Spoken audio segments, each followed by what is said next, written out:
शांति। आज 6 अप्रैल 2024 है और आज के अव्यक्त इशारों में संस्कार मिलन के लिए बाबा हमारे अंदर बैलेंस के गुण को अंडरलाइन करवा रहे हैं।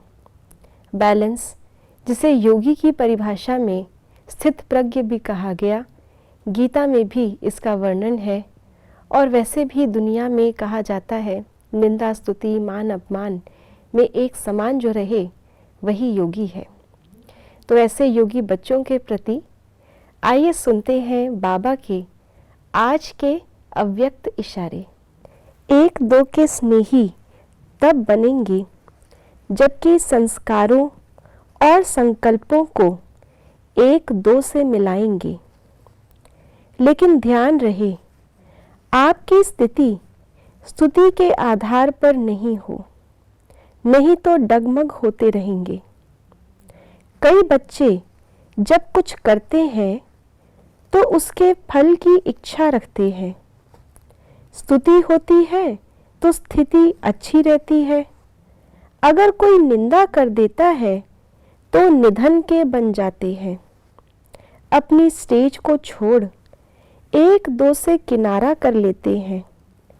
लेकिन स्तुति निंदा में समान स्थिति रहे तो संस्कार टकराएंगे नहीं। संस्कार मिलन में जो बाधा बनता है अधिकतर वो संस्कारों का टकराव होने का कारण इच्छाएं होती हैं।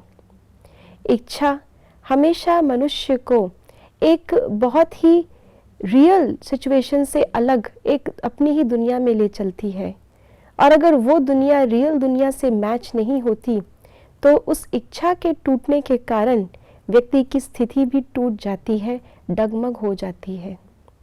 इसलिए आज बाबा ने कहा कि हम दूसरों से वह इच्छा रखें जो जिसको बाबा कहता है शुभ इच्छा, शुभ आशाएं अपने प्रति और ख़ास तौर से अपनी स्तुति या प्रशंसा के प्रति अगर दूसरे से हम इच्छा रखते हैं तो वो इच्छा हमारी स्थिति को कम ही करती है।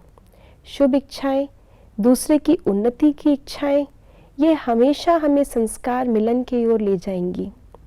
तो आज जो बाबा हमें गुण बता रहे हैं वो है बैलेंस का गुण।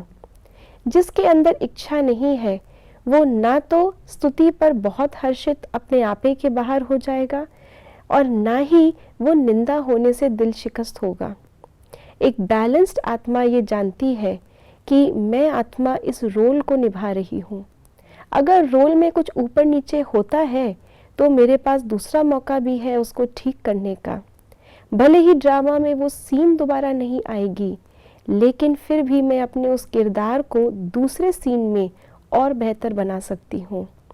लेकिन ये बात भूल जाने से कि मैं आत्मा हूँ और ये ड्रामा चल रहा है, हम हर एक सीन के जो उसका फल होता है उसकी इच्छा रख बैठते हैं और वो फल ना मिलने से हमें लगता है कि हमारे विरुद्ध कोई हो गया।